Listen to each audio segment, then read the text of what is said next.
Science की branch है जो जिसमें हम क्या स्टडी करते हैं, interaction among organisms, different type के ऑर्गेनिज्म। आप अपने आसपास नजर दौड़ाइए, आप अपने आसपास से नजर दौड़ाइए, देखिए कितने डिफरेंट तरह के ऑर्गेनिजम्स हैं। मतलब प्लांट्स भी हैं, एनिमल्स भी हैं, और बहुत सारे माइक्रो ऑर्गेनिजम्स भी हैं, और बहुत सारे दूसरे जानवर भी हैं जो अलग अलग ट्रॉपिक लेवल पे आते हैं। इनकी आपस में इंटरेक्शन है, और किसके बीच में है? ऑर्गेनिज्म और उसके फिजिकल एनवायरनमेंट के बीच में। मतलब कहने का ये है, जो हमारा फिजिकल एनवायरनमेंट है, एबायोटिक कंपोनेंट, उसके कुछ चीजें, जैसे फिजिकल एनवायरनमेंट के साथ हम कैसे इंटरेक्ट करते हैं। फिजिकल एनवायरनमेंट मतलब we are interacting with the temperature.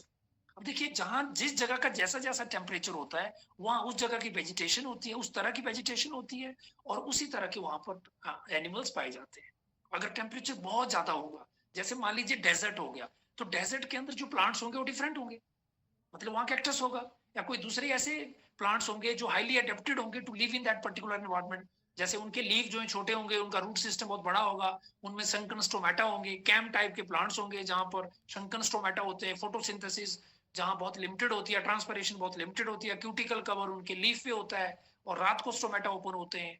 ठीक है, वहां पर जो जिसको हम शिप ऑफ डेजर्ट कहते हैं, कैमल टाइप एनिमल होंगे वहां पर। ठीक है, क्योंकि उनमें ऐसी अडेप्टेशन है कि those organism can live at high temperature. तो मतलब कहने का ये है कि जो टेम्परेचर है, ये इट्स एबायोटिक कंपोनेंट, ये एबायोटिक कंपोनेंट है, लेकिन हमारी लाइफ को तो अफेक्ट कर रहा है ना। ठीक है, जिस तरह से वाटर है, अब बहुत सारे ऑर्गेनिजम्स हैं, water is also an abiotic component है, एबायोटिक फैक्टर है, मेजर एबायोटिक फैक्टर। तो जैसा पानी, मतलब कहने का है कि जो पानी में रहने वाले ऑर्गेनिजम्स हैं, दे आर डिफरेंट। अब वाटर भी कई तरह का है, फ्रेश वाटर है और मेराइन वाटर है। फ्रेश वाटर वो वाटर है जहां पर सॉल्ट कम है, और मेराइन वाटर वो है जहां पर सॉल्ट कंसेंट्रेशन बहुत ज्यादा है। अब सॉल्ट कंसेंट्रेशन तो सी वाटर में होती है, इसलिए वहां पर रहने वाले जो ऑर्गेनिजम्स हैं, they are different. There are certain organisms those who are very comfortable in marine water, but they can't live in fresh water, and there are certain organisms who are very comfortable in fresh water but are not in the position to live in the marine water or in highly salt conditions. ठीक है, अलग अलग तरह के organisms हैं। कुछ ऐसे हैं जो मेराइन में भी होते हैं, सी में भी होते हैं, they have different type of their body mechanism. इसी तरह से हम लाइट की बात करते हैं, लाइट भी एक बड़ा इंपॉर्टेंट फैक्टर है, क्योंकि ऑटोट्रॉफ जो होते हैं green plants, they make their food in the presence of light, and oxygen is evolved, जो हमने फोटोसिंथेसिस का प्रोसेस देखा। जो स्मॉल प्लांट्स होते हैं जैसे हर्ब्स और श्रब्स हो गए, ये भी परफॉर्म करते हैं photosynthesis at a very low light conditions, and they are overshadowed by the tall trees. कहने का मतलब यह है कि हर तरह का इंटेंसिटी होती है लाइट में, हर तरह की फ्रीक्वेंसी है, और उसको रिसीव करने वाले ऑर्गेनिज्म भी, प्लांट्स भी, ऑटोट्रॉफ्स भी हर तरह के हैं। तो जहां जिस तरह का लाइट है, उस तरह के ऑर्गेनिज्म वहां पाए जाते हैं। जैसे अगर हम फॉरेस्ट की बात करें, तो फॉरेस्ट का जो अपर एरिया है, अपर स्ट्राटा है, वहां पर तो आते हैं हमारे ट्रीज। तो ट्रीज जो हैं, they take up the light directly, और काफी ज्यादा वो लाइट एब्जॉर्ब कर लेते हैं। लेकिन जो ओवरशैडोड एरिया है, वहां पर जो हमारे प्लांट्स हैं, they are the lower plants, और वो लो फ्रीक्वेंसी पे भी अपनी फोटोसिंथेसिस कर लेते हैं। ठीक है ना। तो इस तरह से, और बहुत सारे ऐसे प्लांट्स हैं जो लाइट के ऊपर डिपेंड करते हैं, उनकी फ्लावरिंग आपने पढ़ा, ये photo period of the light. ठीक है, तो photo periods of the light में क्या है कि बहुत सारे प्लांट्स, उनकी फॉरेजिंग, रिप्रोडक्टिव और माइग्रेटरी एक्टिविटीज, एनिमल की भी लाइट पे डिपेंड करती है, प्लांट्स की भी लाइट पे डिपेंड करती है। बहुत सारे प्लांट्स ऐसे होते हैं जो विंटर में फ्लावरिंग करते हैं, समर में फ्लावरिंग करते हैं, कई ऐसे होते हैं जो डे न्यूट्रल होते हैं, इनको फर्क नहीं पड़ता, तो उनमें मैकेनिज्म अलग है। पर फैक्टर तो है ना, बहुत सारे प्लांट्स जो हैं, सारे ही plants they get affected by this particular type of factor. तो ये ऐसे फैक्टर हैं जो, जिसको हम कह सकते हैं कि these are the abiotic component of the nature. ठीक है, जैसे मैंने पहले ही कहा कि इकोलॉजी जो है, basically it is the scientific study of interaction among organisms and their environment. ठीक है, ये एक ऐसी साइंस है that seek to describe and explain the relationship between living organism and their environment. This is very clear कि जो भी हम, जैसा भी हमें, जैसे जो एनवायरनमेंट है, देखिए टेम्परेचर अभी बढ़ रहा है, घट रहा है, एकदम बारिश हो रही है, तूफान आ रहा है, ठंड लग रही है, तो we are changing our clothing. हम अपने क्लोथ्स को चेंज कर रहे हैं, कभी स्वेटर पहन दे रहे हैं, कभी नहीं कर रहे हैं, धूप में जा रहे हैं तो स्वेटर उतार देते हैं, ठंड में आते हैं तो स्वेटर पहन लेते हैं।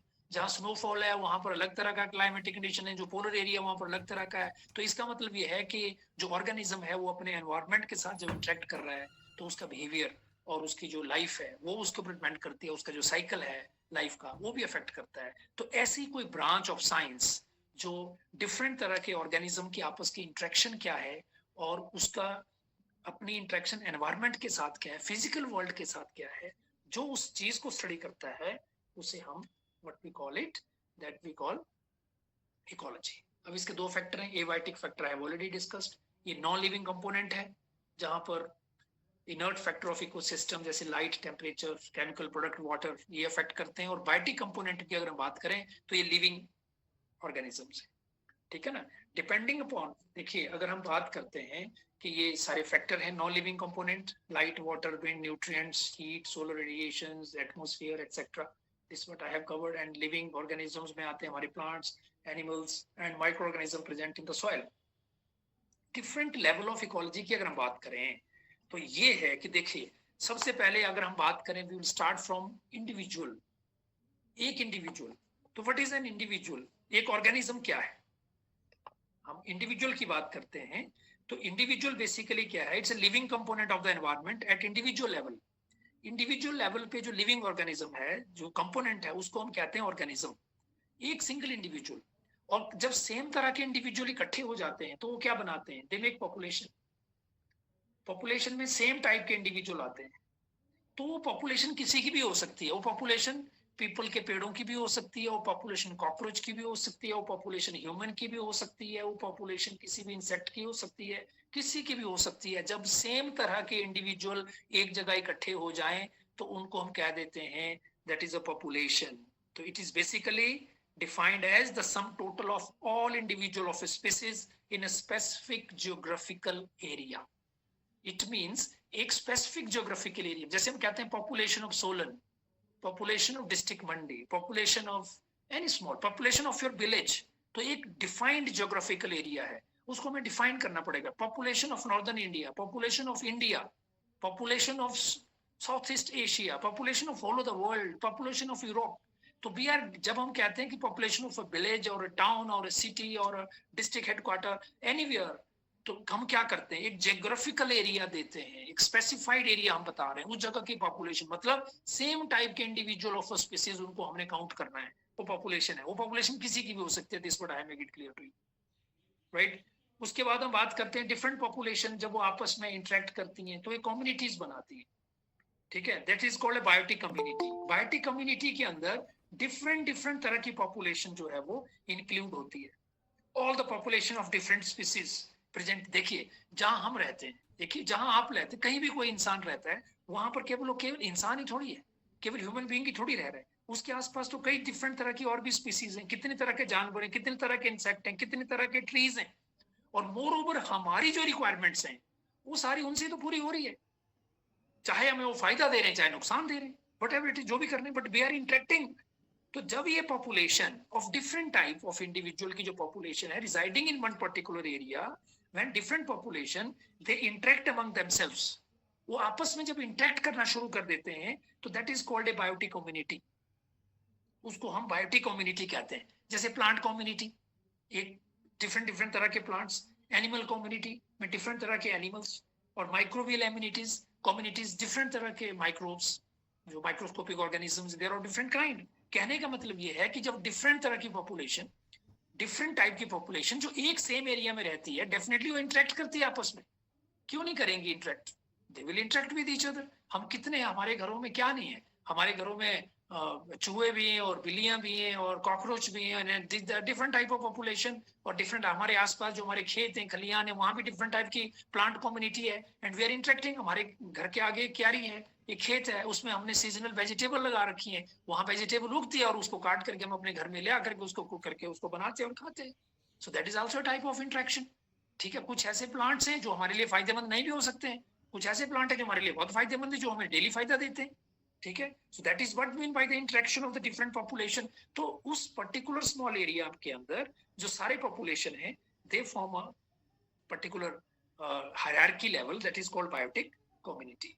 अब बायोटिक कम्युनिटी से जो बड़ा होता है दैट इज कॉल्ड इकोसिस्टम। तो इकोसिस्टम में क्या है? It is basically the sum total of biotic and abiotic component of a particular geographical area। मतलब किसी भी एक पर्टिकुलर जियोग्राफिकल एरिया के ये बायोटिक और एबायोटिक कंपोनेंट होते हैं, being integrated through exchange of energy. That is one more step ahead.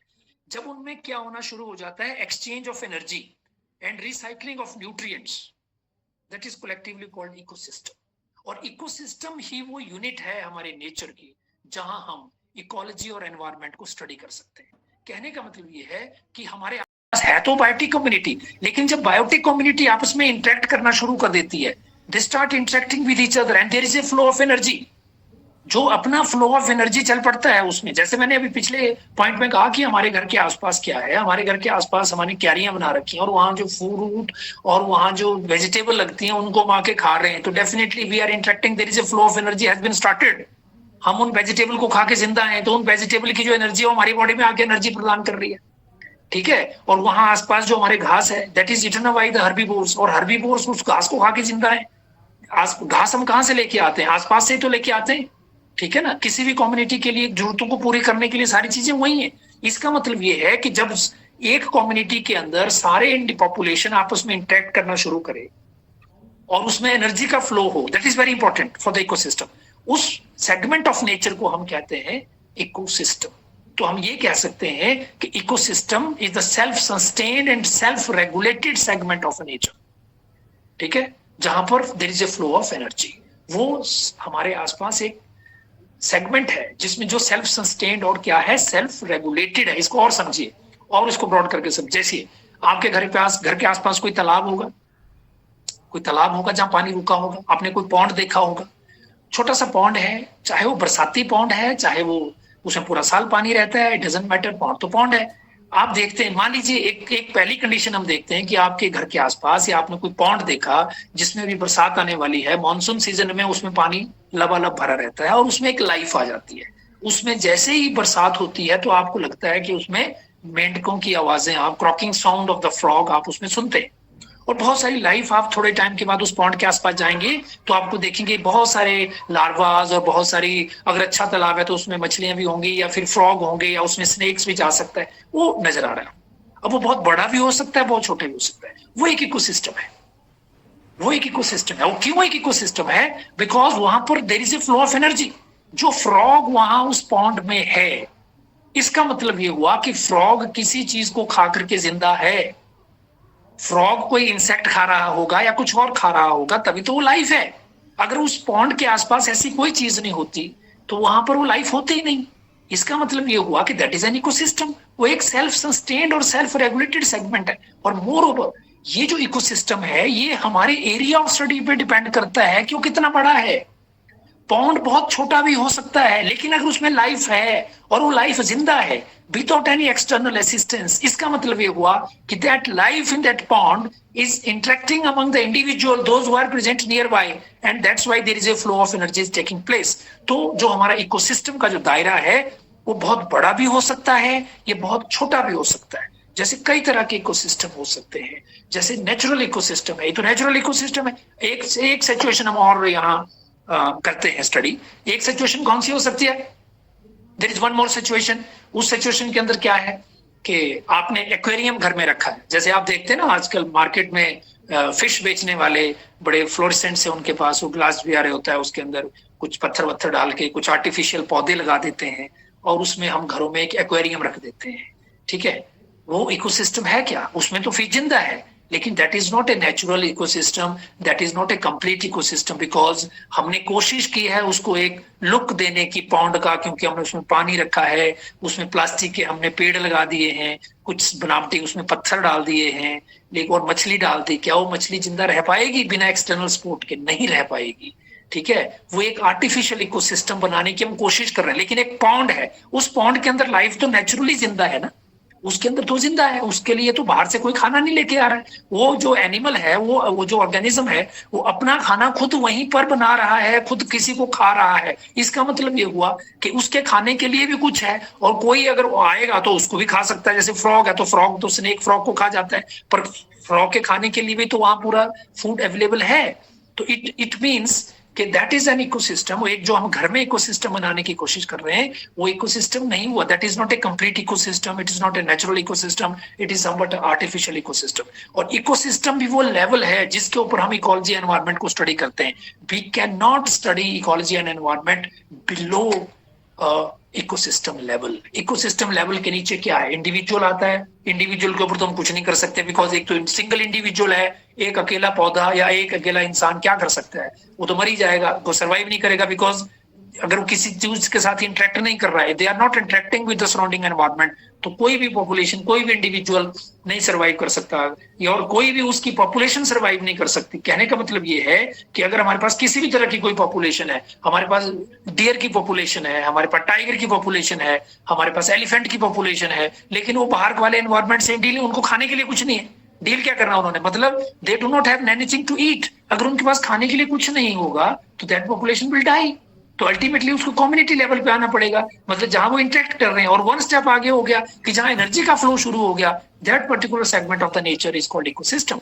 और मैं रिपीटेडली कह रहा हूं कि ecosystem is that hierarchy level of the nature जहां पर क्या होता है, जहां एनर्जी का फ्लो हो रहा होता है, उसको इकोसिस्टम कहते हैं। और इस लेवल के ऊपर ही हम इकोलॉजी एनवायरनमेंट को स्टडी करते हैं, इसके नीचे हम स्टडी नहीं कर सकते, we can not study it beyond this, ठीक है ना, इसके नीचे हम इसको स्टडी नहीं कर सकते।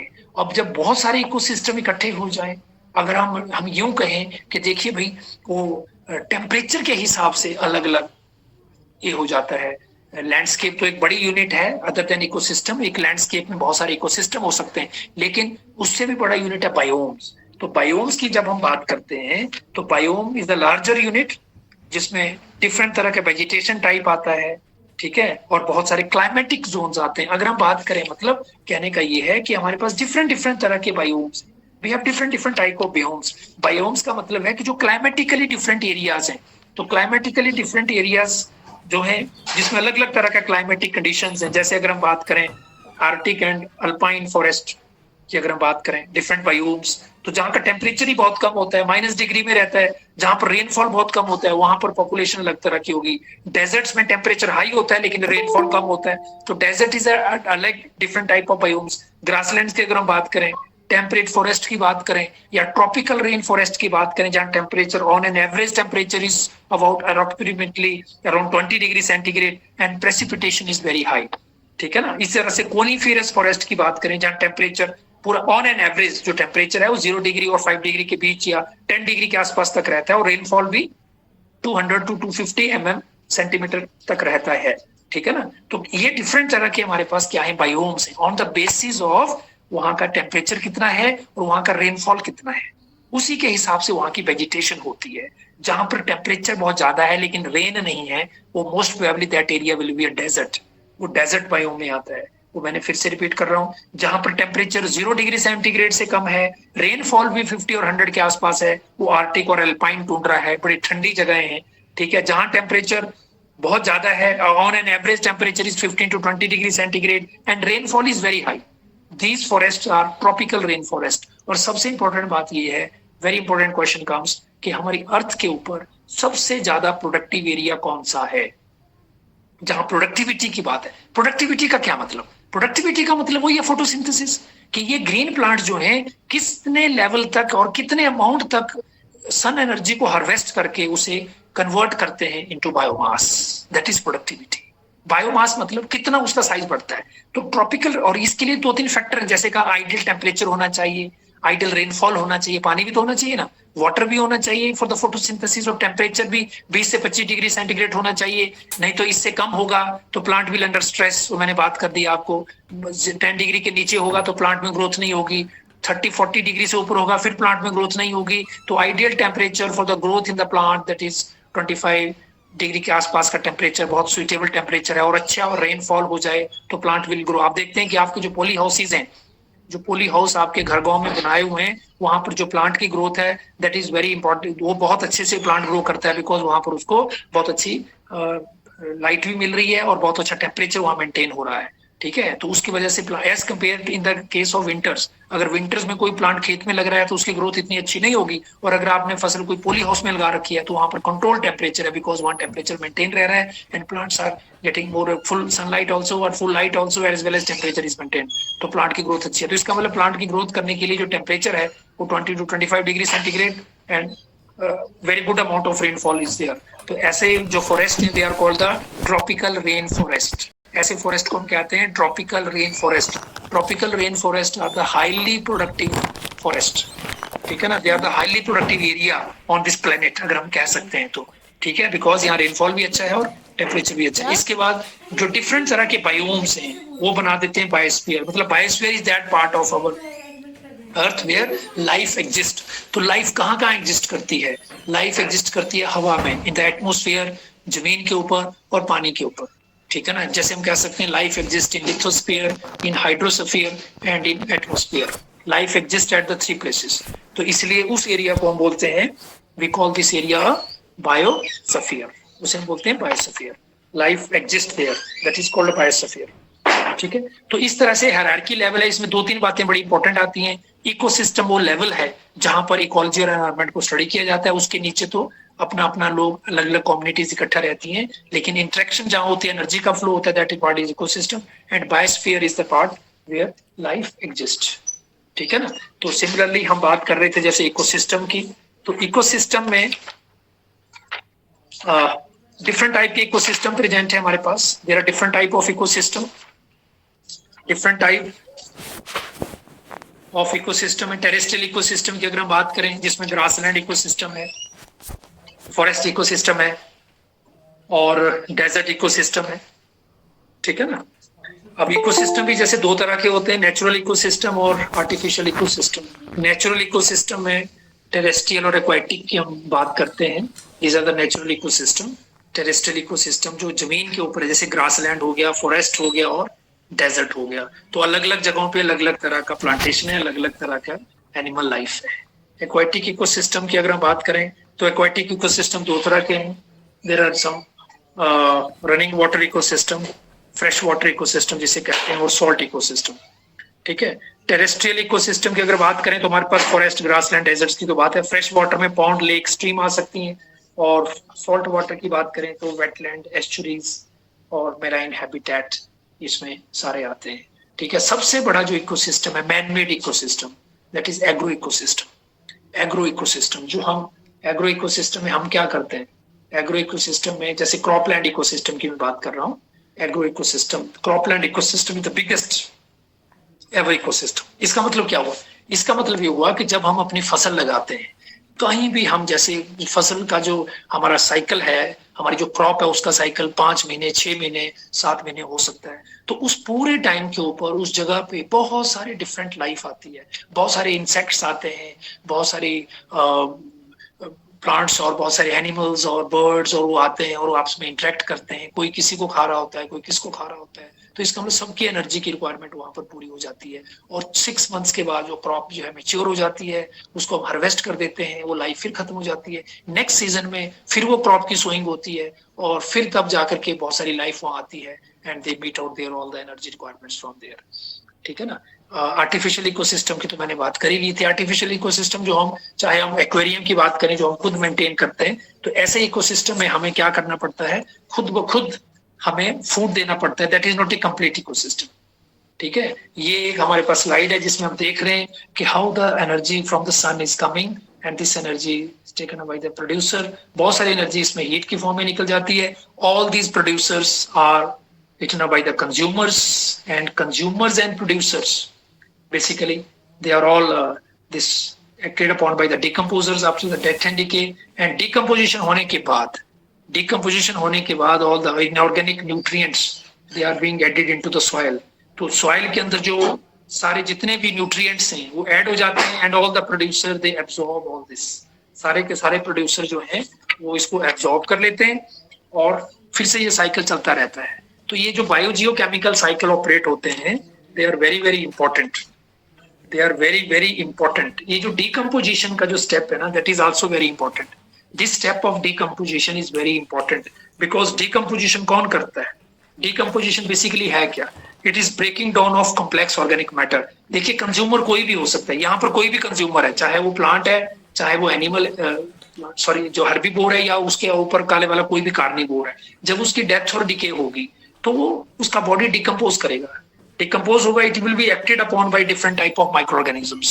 जो हमारी सॉइल के अंदर, एक मुट्ठी भर सॉइल के अंदर जो है हजारों लाखों बैक्टीरियाज होते हैं, and these bacterias they help us in particular maintaining all this type of biogeochemical cycles. ये तो इंतजार कर रहे हैं कि कब इंडिविजुअल की डेथ हो, और जो उसने इस अर्थ से लिया है अपनी बॉडी को मेंटेन करने के लिए, हम उसे वापस अर्थ में दें, सो दैट कि कोई दूसरी लाइफ उसको एब्जॉर्ब करे और अपना लाइफ साइकिल कंप्लीट करे। तो इसी तरह से जब आप देखते हैं किसी भी ऑर्गेनिज्म की डेथ होती है तो आफ्टर सम टाइम उसकी बॉडी में स्मेल पड़नी शुरू हो जाती है। वो स्मेल इसलिए है बिकॉज उसकी बॉडी के ऊपर जो बैक्टीरिया है they start working on it, because उसने जितना भी लिया, अगर हम अपनी बॉडी की बात करें तो हमारी बॉडी में बहुत सारे मिनरल हम इस्तेमाल करते हैं, सोडियम है, पोटेशियम है, कैल्शियम है, मैग्नीशियम, एवरीथिंग, कॉपर है, क्लोराइड है, बहुत सारी ऐसे, फास्फोरस है, ये चीजें, बहुत सारी चीजें हमारी बॉडी को बनाने में हेल्प करती हैं। लेकिन जैसे किसी इंडिविजुअल की डेथ होगी, ठीक है ना, डेथ होगी तो उसकी बॉडी के ऊपर बैक्टीरिया जो है काम करना शुरू कर देंगे। There are different type of protein, वो हमारी बॉडी में कम्प्लेक्स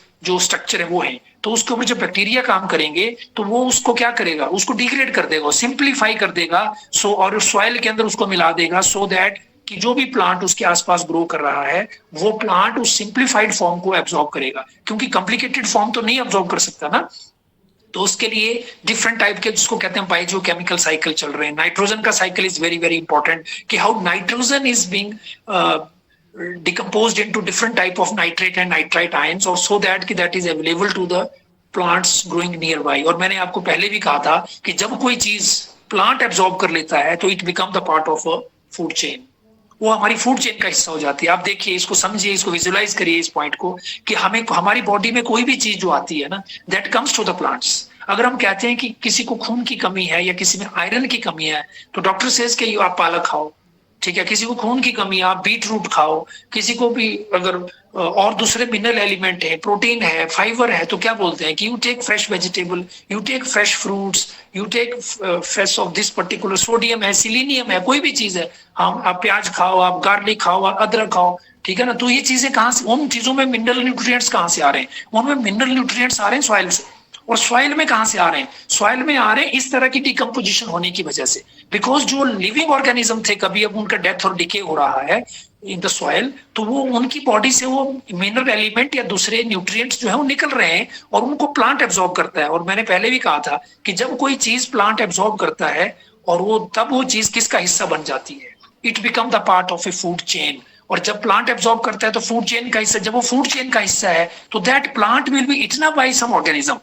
चाहे उसको इंसान खाए, हम फ्रूट खाते हैं, प्लांट प्रोडक्ट है, हम किसी के लीव्स खाते हैं, प्लांट प्रोडक्ट है, किसी के स्टेम को चूसते हैं, प्लांट प्रोडक्ट है, कोई रूट खाते हैं, अलग अलग पार्ट हम कंज्यूम करते हैं। हम क्या, अगर हर्बीवोर की बात करें, ग्रीन प्लांट्स खाने वाले जितने भी हमारे जानवर हैं, तो उनकी बॉडी के अंदर कहाँ से न्यूट्रिशन जा रहा है, पत्तों से ही तो जा रहा है, जो पत्ते खा रहे हैं। और उन एनिमल को अगर कोई दूसरा एनिमल खाता है या कोई ह्यूमन बीइंग ही उनको काट के खा जा रहा है, कोई मीट ईटर है, कोई नॉन वेजिटेरियन है, तो उनकी बॉडी में न्यूट्रिशन कहाँ से जा रहा है, उन्हीं एनिमल के थ्रू जा रहा है। तो this is the way how the nutrients and how the energy and how the minerals they pass from one generation to, और आया कहां से, जब वो फूड चेन का हिस्सा बना। और फूड चेन का हिस्सा कब बना, जब उसको किसी प्लांट ने एब्जॉर्ब किया। कि अगर वो मिट्टी में रहेगा तो कोई मिट्टी थोड़ी खाएगा, ठीक है ना, nobody can take it, no animal, individual take plants and plants take everything from the soil, ठीक है। This is the way how the flow of energy takes place from, and how the nutrients and the minerals move from one organism to another organism like this. तो this is very very important. हाँ, decomposition के कई different steps होते हैं। सबसे देखिए, जो केवल किसी एनिमल की बात नहीं हो रही है, यहाँ पर प्लांट्स की भी बात हो रही है। कोई प्लांट के पत्ते जो गिरते हैं, देखिए आप देखते हैं कि बहुत सारे प्लांट्स के पत्ते नीचे गिर रहे हैं सॉइल के अंदर, वो डिग्रेड कर रहे हैं, दे आर डिग्रेडिंग। और degradation is very important process, उनका डिकम्पोजिशन हो रहा है, ठीक है। तो डिकम्पोजिशन के कुछ स्टेप्स होते हैं, एकदम उसमें से मिनरल नहीं निकलता है। डिकम्पोजिशन में सबसे पहले होता है फ्रेगमेंटेशन। वो ओके, जो भी चीज है वो फ्रेगमेंट करती है, छोटे छोटे पार्टिकल में पहले फिजिकली ब्रेकडाउन होगा, उसके बाद उसमें से लीचिंग होगी। लीचिंग का मतलब ये है कि वाटर सोल्युबल इनऑर्गेनिक न्यूट्रिएंट्स जो है वो वहां से बाहर निकलेंगे और वो मिट्टी में चले जाएंगे। उसके बाद कैटाबॉलिज्म होगा। कैटाबॉलिज्म का मतलब है कि एंजाइमेटिक प्रोसेस है जिसकी वजह से जो डिग्रेडेड डेट्रिटस है वो सिंपल इनऑर्गेनिक सब्सटेंस में कन्वर्ट हो जाएगा, जिसको बोलते हैं कैटाबॉलिज्म। और कैटाबॉलिज्म के बाद जो अगली प्रोसेस होगी दैट विल बी ह्यूमिफिकेशन, ठीक है। ये प्रोसेस है accumulation of dark colour amorphous substance की, जिसको ह्यूमस कहते हैं। ये बहुत ही हाईली रेजिस्टेंट होता है टू माइक्रोबियल एक्शन और अंडरगो करता है decomposition at an extremely slow rate, ठीक है। That is called humification and ultimately in the end there will be mineralization. ये प्रोसेस है जिसमें ह्यूमस फर्दर डिग्रेड होता है by some microbes to release inorganic nutrients, that is called mineralization. तो ये 4-5 steps आप लर्न कर सकते हैं, that is very important. Examiner may ask what are the different steps of decomposition. So first is fragmentation, after that leaching, after that catabolism, after that humification, and in the end it is mineralization. Thank you everyone for watching my video. अगर आपको मेरी video अच्छी लगी तो please like share and subscribe my channel. धन्यवाद।